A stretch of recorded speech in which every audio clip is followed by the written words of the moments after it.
నుంచి ముగ్గురు పాదయాత్ర చేశారు. వారంతా ఆ పాదయాత్రను నిత్యపురంలో ముగించారు. అందరూ చంద్రబాబుని లక్ష్యంగా చేసుకుని యాత్రలు సాగించారు.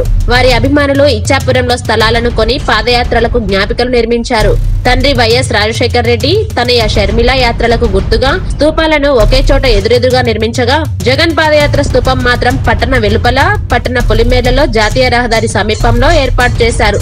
శాసనసభ ప్రతిపక్ష నేతగా, కాంగ్రెస్ నాయకుడిగా వైఎస్ రాజశేఖర్ రెడ్డి పాదయాత్ర చేస్తే, ఆయన తనయ షర్మిల, కుమారుడు జగన్ వైకాపా తరపున ప్రజల సమస్యలు తెలుసుకునే ప్రయత్నం చేశారు.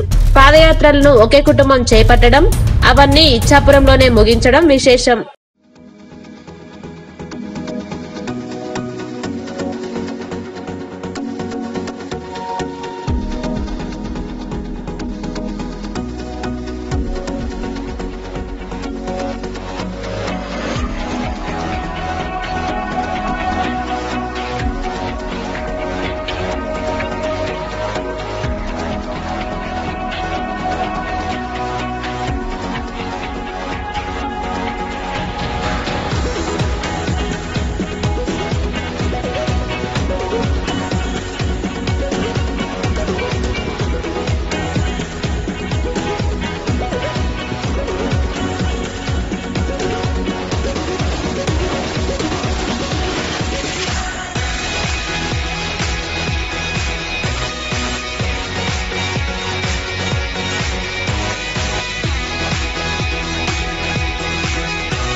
For latest updates, please subscribe IPM News channel.